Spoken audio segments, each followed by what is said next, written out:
Well, welcome back to our course on Revelation. This is session 20, and I just wanted to let you know that there is actually a small segment that I created called 20A, which deals with the issue of whether the figure here is actually Rome or Jerusalem. So I dealt with that in a separate little segment before beginning here properly with session.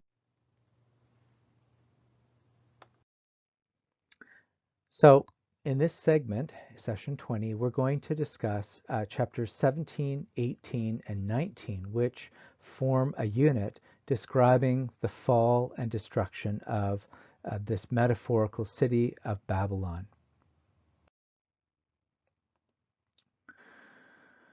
So there are a number of rhetorical techniques that are used in this section in the ancient Greek. One of them, which in modern terms would be a kind of compare and contrast. So this compared to that, this compared to that. Secondly, there is a technique using a vivid description of blame or vice towards what is undesirable and unworthy. All of this, of course, pointing at the Roman Empire. Now, as a modern reader, we're not struck immediately by how obvious this would be to those in the ancient world. In the ancient world, there was a legend about the founding of Rome. This is found in Livy, which would be a great thing to read if you've never read it.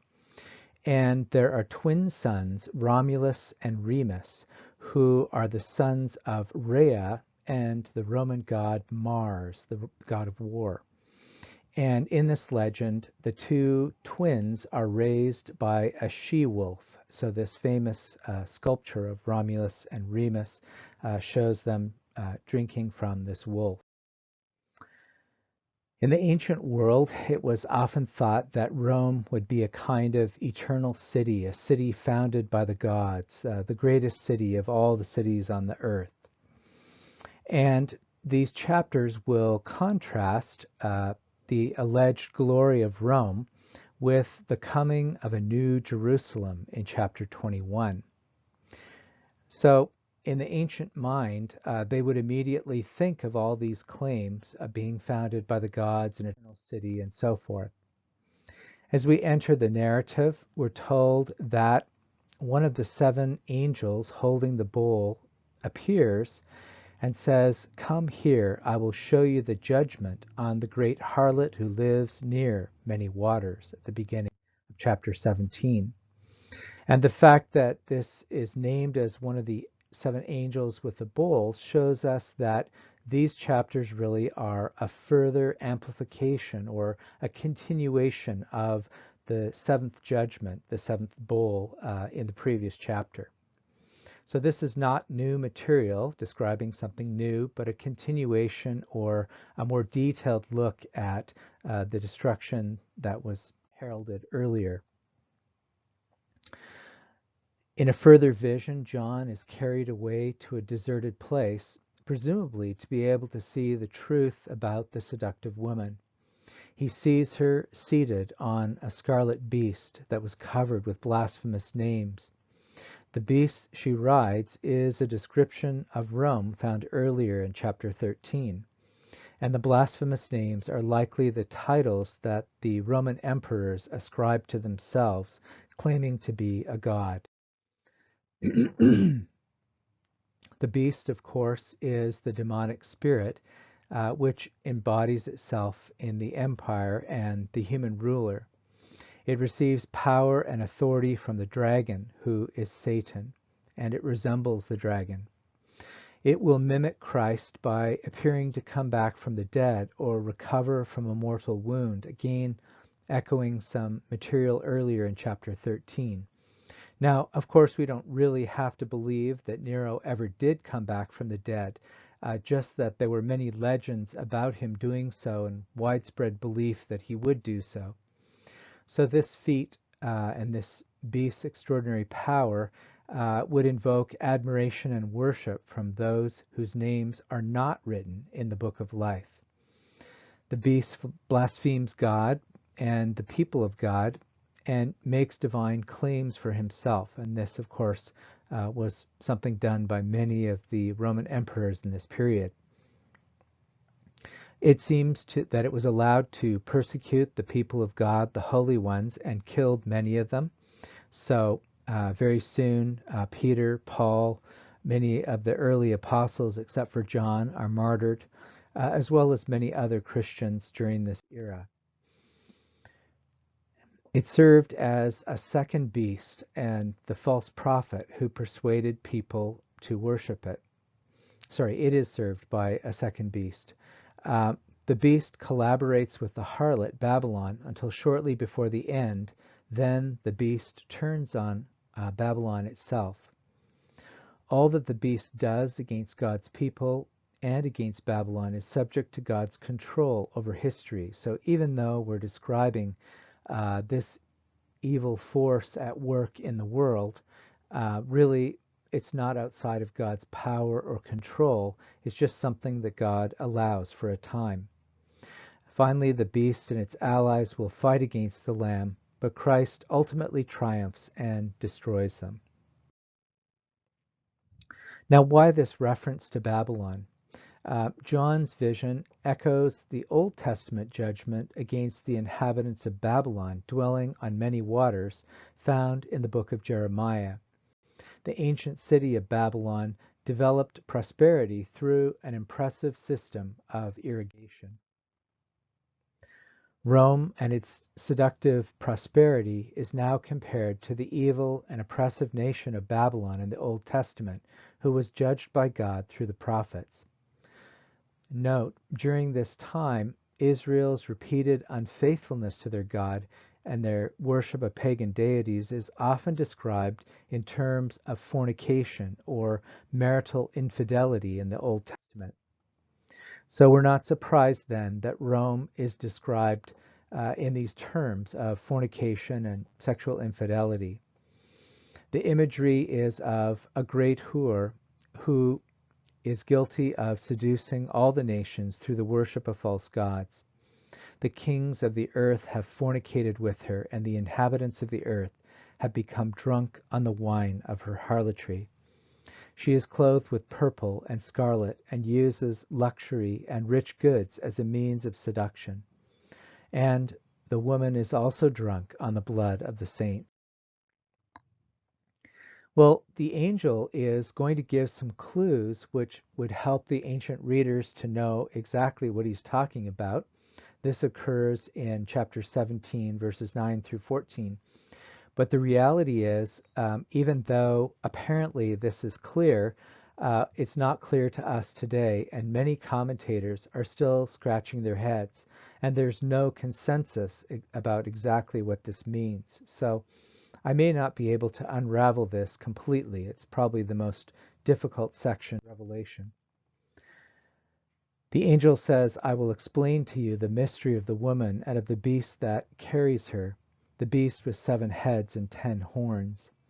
The beast existed, but exists no longer, yet will come again. Echoing the earlier vision of the beast seeming to be mortally wounded and healed in chapter 13. The 7 heads likely represent the 7 hills on which the woman sits, described in 17:8. And once again, as you mentioned earlier, this would be a completely standard description of Rome at the time. If anyone said, oh, the city with 7 hills, they would mean Rome and nowhere else. The 7 heads also represent 7 kings. 5 have already fallen, 1 still lives, and the last one not yet to come. Well, he comes, he must remain only a short while. So perhaps the ancient readers would have understood, but scholars have expended a great deal of energy with no consensus about which emperors are to be included. The emperors that might be counted include Julius Caesar, Augustus, Tiberius, Caligula, Claudius, Nero, Galba, Otho, Vitellius, Vespasian, Titus, Domitian, Nerva, and Trajan. But as I said, clearly I think he is referring to a string of emperors, but Which ones exactly, we don't know. The beast that existed once but no longer is an eighth king, but really belongs to the seventh and is headed for destruction. The 10 horns that you saw are 10 kings who have not yet been crowned. They will receive royal authority along with the beast for 1 hour. This is an allusion from the book of Daniel in the Old Testament, where there's a similar, very mysterious description of kings and kingdoms. So there is a fourth beast and a fourth kingdom in Daniel, which has 10 horns representing 10 kings. These 10 kings are likely the beast's allies who are united to make war on the Lamb. There is a new outcome, though, in the story. The Lamb will conquer them. John tells us, "But the Lamb will conquer them, for he is Lord of lords and King of kings, and those with him are called, chosen, and faithful." And as we pointed out earlier, we're not thinking of some cataclysmic battle where we just barely win. Really, God can say a single word and defeat all of these enemies. We then move on to chapter 18 with the destruction of Babylon. Williamson tells us the destruction of Babylon has already been briefly foretold 3 times in Revelation, chapters 14, 16, and 17. Now comes the vision of Babylon's demise that fills the entire chapter. So chapter 18 is all about the final destruction of Rome or Babylon, echoing Old Testament motifs from prophecies of judgment against pagan nations, against Babylon, Edom, and Tyre, in various prophets of the Old Testament. We then have a luminous angel with great authority who appears, and he announces in the prophetic past tense the destruction of Babylon because of her many sins. A heavenly voice warns the people of God to separate themselves from the sins of Babylon in order to avoid her punishments. And I invite you to read this carefully yourself. One of the commentators that we reviewed was seeing this as a call to flee from the city that's about to be destroyed.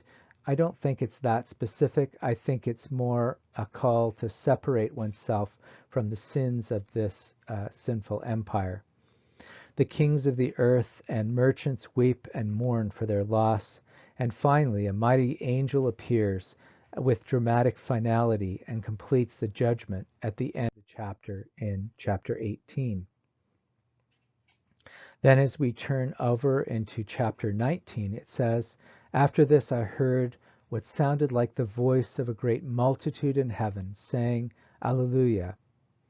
In a kind of interlude before the last battle at the end of Revelation 19, John glimpses a victory celebration in heaven over the final destruction of Babylon, and then hears the glorious truth about what lies in store for the saints who have been redeemed by the Lamb, that is, the whole people of God. Blessed are those who have been called to the wedding feast of the Lamb. So we've seen these Eucharistic themes running throughout the book of Revelation, and these scenes of heavenly worship, which very likely echo Eucharistic worship on earth. And now there will be kind of a final Eucharistic feast that all the faithful will be invited to at the end of time. So as we think about this, we might want to know how this applies to us today. And I think one of the things it shows us is that whatever age we're in, we must recognize the characteristics of the beast, whether the empire is an ancient empire or modern empire. There are certain characteristics which would reveal that this empire is behaving like the beast. Well, there's certainly the horizon of history that the earliest readers would have seen this in the light of ancient Rome at that time. There's ultimately an end to all things, and it's very likely that this beast ideal will repeat itself many times through history, and perhaps one time in a dramatic way at the end of time. The Catechism warns us of a final trial or persecution of the Church and a supreme religious deception by the Antichrist that will occur at the end of time. So it's very difficult to think about when the end will be because, of course, we've had 2,000 years. The Bible says that Christ is coming soon, but soon has been 2,000 years so far. Will it be another 2,000 years? Are we nearing the end of time? It's very difficult to tell. But whatever age we're in, we need to learn to recognize.